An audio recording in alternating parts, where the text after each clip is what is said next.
तर सध्या लाडक्या बहिणींना डिसेंबरचा हप्ता कधी मिळणार हा प्रश्न आहे।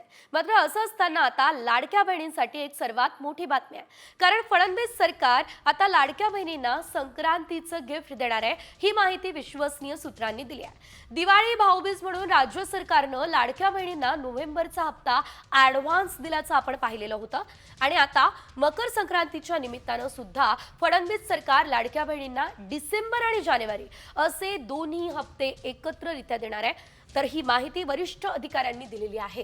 एकंदरीत जर आपण बघितलं तर यामुळे लाडक्या बहिणींच्या खात्यामध्ये आता 3000 रुपये एकत्ररित्या जमा होणार आहे। तर 3.25 कोटी अर्जांच्या फेरपडताळणीचा निर्णय लांबणीवर पडणार अशी सुद्धा माहिती आहे। त्यामुळे लाडक्या बहिणींसाठी खरं तर आज ही गुड न्यूज म्हणावी लागेल। संक्रांती आधी प्रत्येकी 3000 रुपये लाडक्या बहिणींना मिळणार आहे। डिसेंबर जानेवारीचा हप्ता ही संक्रांती आधीच मिळेल।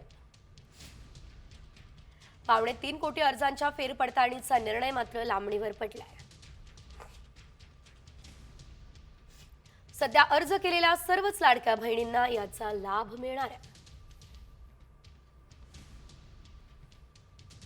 अपात्र लाभार्थ्यांचे अर्ज बाद करण्याबाबत सध्या कुठलाच आदेश देण्यात आलेला नाही। नव्याने आलेल्या अर्जांची तपासणी मात्र शेवटच्या टप्प्यात होणार असल्याचं देखील कळतंय।